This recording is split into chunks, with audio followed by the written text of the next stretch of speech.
ओम शांति। 18 जुलाई 2022 प्रातः मुरली। ओम शांति। बाप दादा मधुबन। मीठे बच्चे, अभी तुम बाप की नज़र से नेहाल होते हो। नेहाल होना अर्थात स्वर्ग का मालिक बनना। प्रश्न, और संग तोड़ एक संग जोड़, इस डायरेक्शन को अमल में कौन ला सकता है? उत्तर, जिनकी बुद्धि में एम ऑब्जेक्ट क्लियर है। तुम्हारी एम ऑब्जेक्ट है मुक्ति धाम में जाने की। उसके लिए शरीर से भी बुद्धि योग निकालना पड़े। टॉकी मूवी से भी परे साइलेंस में रहने का अभ्यास करो, क्योंकि तुमको साइलेंस अथवा निर्वाण में जाना है। गीत, जले ना क्यों परवाना। ओम शांति। बच्चे जानते हैं हम किसकी नज़र के सामने बैठे हैं। तुम अपने पारलौकिक परम पिता परमात्मा की नज़र के सामने बैठे हो।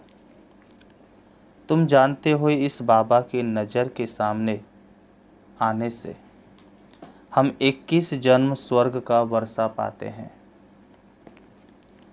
कभी कोई साधु संत के पास जाते हैं तो कहते हैं यह तो नज़र से निहाल कर देते हैं।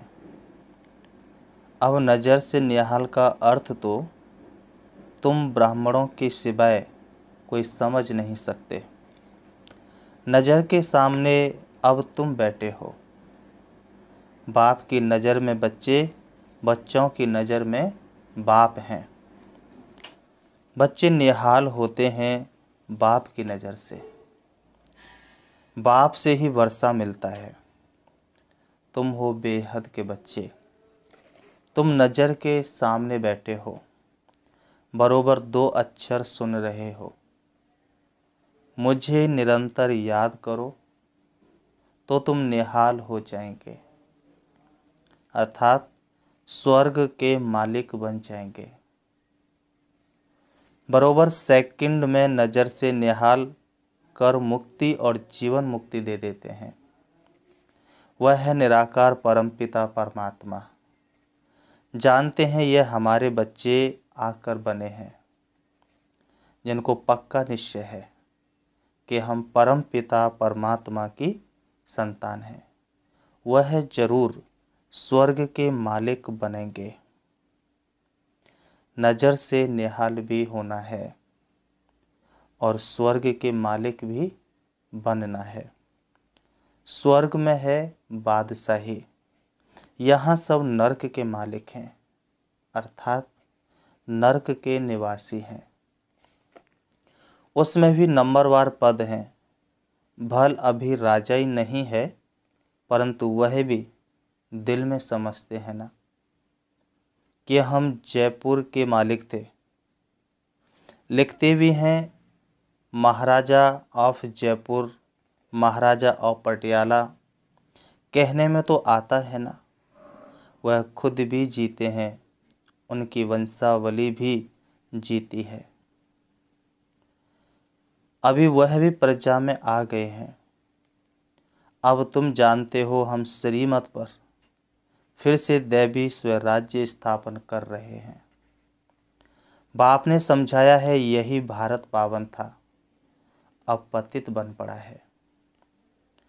तुमको अब तीसरा नेत्र मिला है। आत्मा जानती है कि अभी हम एक परमपिता परमात्मा को याद करते हैं और उनसे ही वर्षा मिलता है। भगवान वाच्य भी है कि मुझे याद करो और संग तोड़ो। बाबा कहे अपने शरीर से भी तोड़ो, अशरीरी बनो। पहले तुम अशरीरी आए थे। आत्माएं सब अशरीरी होती हैं। मूल वतन में अशरीरी होने कारण आवाज नहीं होता है, इसलिए उनको निर्माण धाम कहा जाता है। सूक्ष्म वतन में मूवी होती है, टॉकी, मूवी और साइलेंस। आगे मूवी नाटक भी थे, अब टॉकी बन गए हैं। तुम बच्चों को साइलेंस दिखाई जाती है। तुम अपने स्वधर्म में टिको, घर को याद करो। टॉक छोड़ना है, भुन भुन भी नहीं करनी है। अंदर में राम राम कहते हैं। अब बाप कहते हैं बच्चे यह भी छोड़ो। तुमको वाणी से परे जाना है। यहाँ रहते टॉकी और मूवी से परे जाना है। बाबा कहते हैं यह है तुम बच्चों का क्या है। बाबा कहते हैं यह एम ऑब्जेक्ट बुद्धि में क्लियर है कि हमको मुक्ति धाम जाना है। बाबा मुक्ति जीवन मुक्ति देते हैं। पहले आत्माएं सभी साइलेंस में जाती हैं, फिर हर एक को अपना अपना पार्ट बजाने आना है।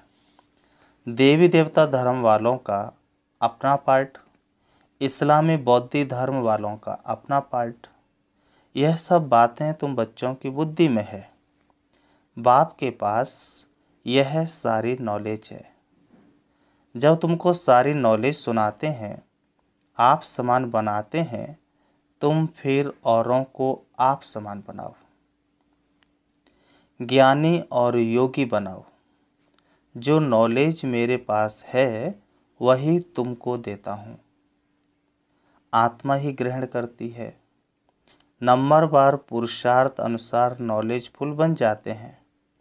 कोई तो पूरे नॉलेज फुल बन जाते हैं, कोई कम पुरुषार्थ से इतने नॉलेजफुल नहीं बनते हैं। एम ऑब्जेक्ट तो यही लक्ष्मी नारायण है। अभी तुम नॉलेजफुल बनते हो। अब तुम जानते हो हम कहाँ से आए, अब कहाँ जाना है, यह चक्र कैसे फिरता है। इसमें सब कुछ आ जाता है। जैसे बीज से झाड़ निकलता है, इनकी आयु कितनी बड़ी हो जाती है, फिर उनको जड़ जड़ीभूत अवस्था कहा जाता है। अपने पास भी झाड़ था, वह एकदम सारा जड़ जड़ीभूत हो गया। तो फिर जब जड़ जड़ीभूत हो गया तो क्या करना पड़ा? बाबा कहे काटना पड़ा। जब जड़ जड़ीभूत हो गया तो काटना पड़ा। बनेन ट्री का मिसाल, यह भी वैरायटी धर्मों का झाड़ दिखाया है। पिछाड़ी तक थोड़े थोड़े आते रहते हैं। पहले जो पत्ते निकलते हैं वह बहुत शोभते हैं, क्योंकि सतो प्रधान होते हैं, फिर रजो तमो बन जाते हैं। आधा कल्प तुम राज्य करते हो, फिर धीरे धीरे तुम नीचे आते हो। उतरती कला और चढ़ती कला होती है। चढ़ते फट से हैं। पूरी राजधानी स्थापन होने में थोड़ा सा समय तो लगता है। बाप समझाते हैं, मैं ही संगम पर आकर दैवी राज्य स्थापन करता हूँ। सूर्यवंशी और चंद्रवंशी घराना अभी ही स्थापन होता है। फिर नई दुनिया अमरलोक में आकर अपना राज्य भाग्य करते हैं। इनको ही संगम युग कहा जाता है। दूसरा कोई संगम पर नहीं आता है, सिर्फ एक बाप ही आते हैं। यह बात कोई शास्त्रों में नहीं है कि फिर से कब आता हूँ, यह कोई को पता नहीं पड़ सकता है। यह सिर्फ तुम बच्चों को ही पता पड़ता है। कल्प कल्प यह पार्ट चलता है। सारा झाड़ पुराना होता है, फिर संगम युग पर इनका फाउंडेशन लग रहा है। यह है पतित दुनिया और सतयुग है पावन दुनिया। गाते भी हैं कि हम पतितों को पावन बनाने के लिए आओ। अब सभी पावन बन रहे हैं, फिर जब आएंगे तो पावन ही होंगे, परंतु सबको इकट्ठा तो नहीं आना है। बाप कितना अच्छी रीत समझाते हैं। अभी यह प्रिंसिपल बैठा है तो क्यों ना यह नॉलेज सबको देनी चाहिए। तो सब जान जाएं कि वर्ल्ड की हिस्ट्री ज्योग्राफी क्या है, यह कैसे रिपीट होती है, यह किसी को पता नहीं है। गॉड इज वन, और कोई क्रिएटर है नहीं, ना ऊपर कोई दुनिया है ना नीचे कोई दुनिया है। यह जो कहते हैं आकाश पाताल, यह सब गपोड़े हैं। समझते हैं स्टार्स के ऊपर भी दुनिया है, परंतु वहाँ किसी की राजधानी नहीं है। बाबा प्रिंसिपल बच्चे को भी कहते हैं कि जो अच्छे स्टूडेंट्स हैं उनको यह हिस्ट्री ज्योग्राफी समझाओ। गवर्नमेंट को भी अप्रोच करो, बड़े बड़े ऑफिसर्स को समझाओ, परंतु बड़ी युक्ति से समझाना है कि सतयुग में आदि सनातन देवी देवता धर्म की राजधानी थी। उन्होंने यह राज्य कैसे प्राप्त किया, शास्त्रों में दिखाया है। देवताओं और दैत्यों की लड़ाई, शास्त्रों में देवताओं और दैत्यों की लड़ाई को दिखा दिया है। फिर देवताओं ने जीत लिया। महाभारत की लड़ाई एक ही लगती है, उसके बाद फिर कोई लड़ाई लगी ही नहीं।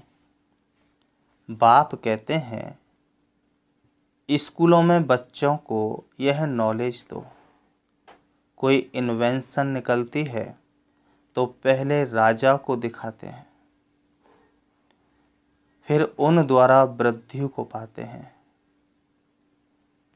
यह आत्मा को सृष्टि चक्र के आदि मध्य अंत का ज्ञान मिलता है, जिससे 21 जन्मों के लिए चक्रवर्ती राजा बनते हैं।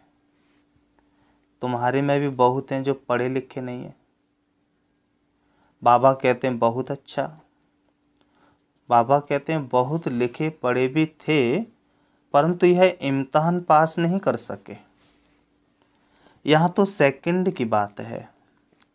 सतयुग में लक्ष्मी नारायण का राज्य था, त्रेता में राम सीता का राज्य शुरू होता है, आधा कल्प के बाद भक्ति मार्ग शुरू होता है।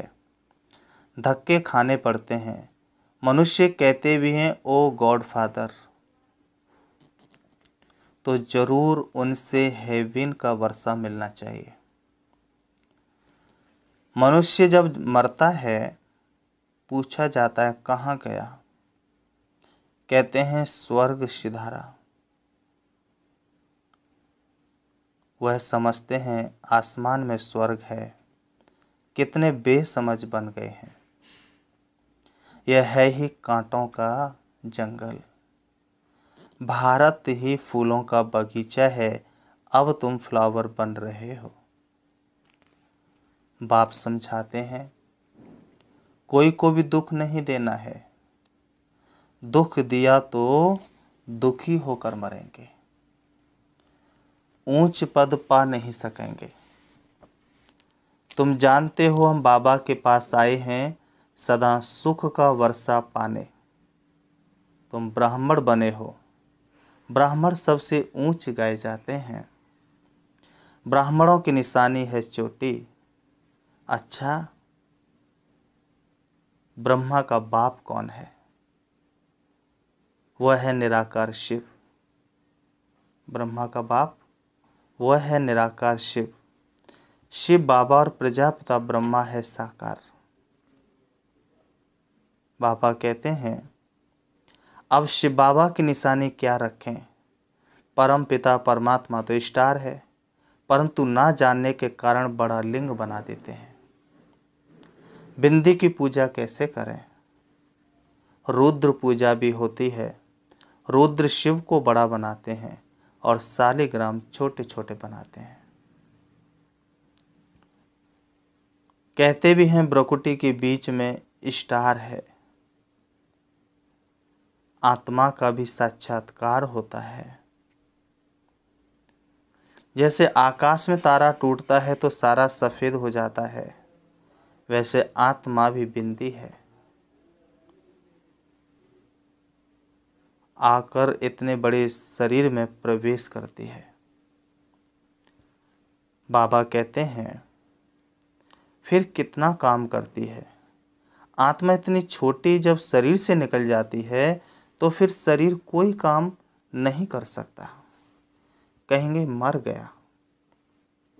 एक शरीर छोड़ दूसरा शरीर ले पाठ बजाते हैं, फिर उसमें रोने की कोई दरकार ही नहीं है। परंतु जब ड्रामा को जाने तब ऐसे कहे, अब तुमको यह ज्ञान है कि हम यह पुराना शरीर छोड़ अपने निर्माण धाम में जाएंगे। यह नॉलेज भी तुमको यहाँ है। फिर तो बड़े बड़े स्कूल कॉलेजों में जाकर बड़ों बड़ों को यह नॉलेज दो।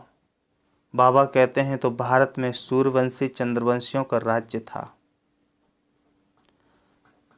जो अब नहीं है, फिर जरूर होगा। यह अनादि वर्ल्ड ड्रामा है। इनकी नॉलेज बच्चों में जरूर होनी चाहिए। यह नॉलेज होने से भारत स्वर्ग बन जाता है। अभी नॉलेज नहीं है तो भारत कंगाल है। फिर इस नॉलेज से भारत को स्वर्ग बनाते हैं। क्यों ना बच्चे भी यह नॉलेज लेकर हेवन के लायक बने। तुम भी बनो, किसको भी छोड़ना नहीं चाहिए। बाबा सर्विस की युक्तियां तो बहुत बताते हैं। करना तो बच्चों को है, बाप तो नहीं जाएगा ना। अच्छा, तो फिर बाबा कहते मीठे मीठे सिकलधे बच्चों प्रति माता पिता बाप दादा का याद प्यार और गुड मॉर्निंग। रूहानी बाप की रूहानी बच्चों को नमस्ते।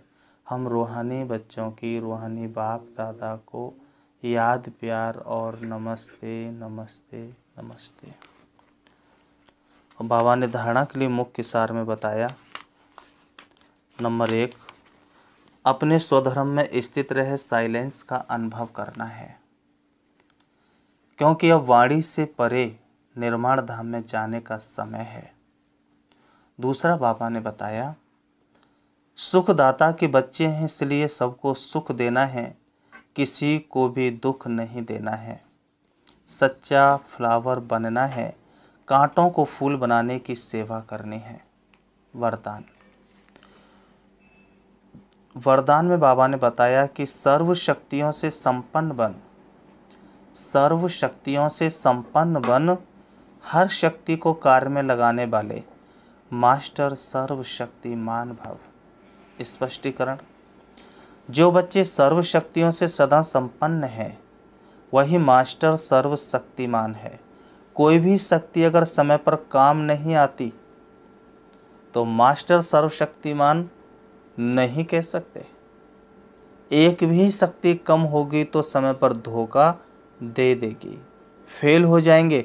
ऐसे नहीं सोचना कि हमारे पास सर्व शक्तियाँ तो हैं, एक कम हुई तो क्या हर्जा है। एक में ही हर्जा है, एक ही फेल कर देगी। इसलिए एक भी शक्ति कम ना हो और समय पर वह शक्ति काम में आए, तब कहेंगे मास्टर सर्वशक्तिमान। स्लोगन, प्राप्तियों को भूलना ही थकना है, इसलिए प्राप्तियों को सदा सामने रखो। प्राप्तियों को भूलना ही थकना है, इसलिए प्राप्तियों को सदा सामने रखो। मातेश्वरी जी के अनमोल महावाक्य।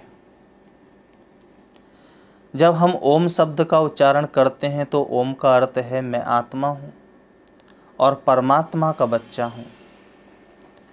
यह शिव नाम सिर्फ एक ही परमात्मा का है।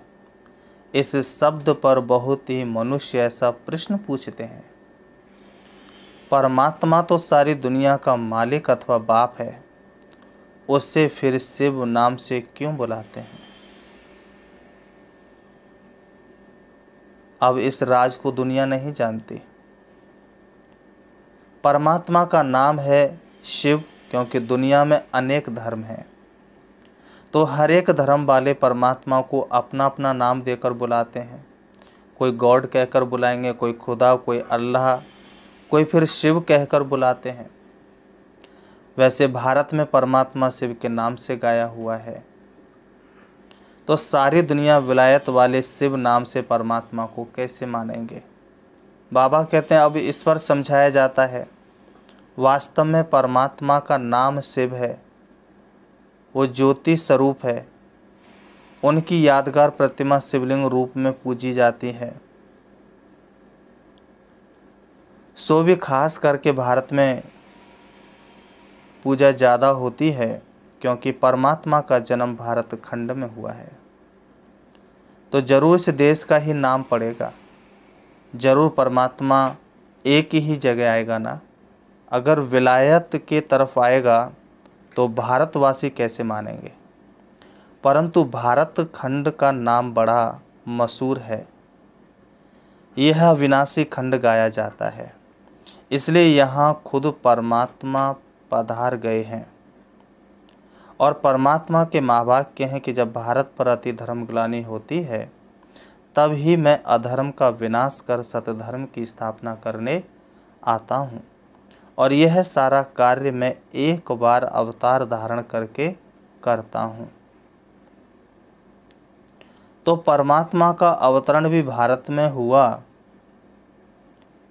जहाँ कल्प पहले आए थे वहाँ ही फिर आना होता है। इसलिए भारत को अविनाशी खंड कहते हैं। भारत खंड परमात्मा का जन्म स्थान भी है और देवताओं के राज्य का स्थान भी है। अच्छा, ओम शांति। हम 5 मिनट से बाबा को याद करेंगे, चलेंगे, देखेंगे अपने आप को। मैं शुद्ध पवित्र आत्मा हूँ, चमकते हुए सितारे की तरह अति सूक्ष्म हूँ, ज्योति पुंज हूँ, दोनों भ्रुओं के बीच भ्रकुटी में विराजमान हूँ। शरीर मेरा वस्त्र है, जो मैंने थोड़े से समय के लिए धारण किया है।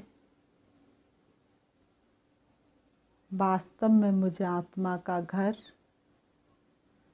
परम धाम शांति धाम है, जहाँ की मैं आत्मा रहने वाली थी। मेरे पिता परमात्मा परम धाम के रहने वाले हैं। परम धाम से मुझे आत्मा ने इस सृष्टि रंगमंच पर बहुत सुंदर दुनिया से अपना पाठ शुरू किया। देवी देवताओं की दुनिया से मैंने पाठ शुरू किया। धीरे धीरे मैं आत्मा कलयुग के अंत में आ गई। कलयुग में आते आते अपने पिता परमात्मा को और घर को भूल गई। शिव बाबा ने ब्रह्मा के तन के द्वारा मुझे घर का परिचय दिया, स्वयं का परिचय दिया। अब मुझे आत्मा को बहुत खुशी है। मेरा घर परम धाम, मेरा पिता परमात्मा ज्योति बिंदु शिव है, जिसको मैंने आधा कल्प से पुकारा, जिसको मैंने आधा कल्प से ढूंढा। वो पिता परमात्मा अब मेरा साथी बना है। मैं आत्मा उस पिता परमात्मा से मिलने के लिए इस देह रूपी वस्त्रों को त्याग करके चली जा रही हूँ। देखें अपने आप को अति सूक्ष्म लाइट स्वरूप में, देह रूपी वस्त्रों से बिल्कुल अलग होकर मैं आत्मा प्रकाश स्वरूप में चली जा रही हूँ। इस सृष्टि रंगमंच से दूर, चली जा रही हूँ, नीले आसमान से भी पार, सूरज से भी पार, चंद्रमा से भी दूर, तारागढ़ की दुनिया से भी पार, सूक्ष्म वतन। देख रही हूँ बाप दादा को अपने सन्मुख, फरिश्तों के बादशाह, चमकीली ड्रेस के साथ, उनकी भ्रकुटी में विराजमान श्री बाबा मेरे सन्मुख है। मैं आत्मा भी फरिश्ते की चमकीली ड्रेस को धारण कर लेती हूँ। बाप दादा की शक्तिशाली दृष्टि मुझ फरिश्ते पर पड़ रही है। लगातार शक्तिशाली दृष्टि मुझ फरिश्ते पर पड़ रही है।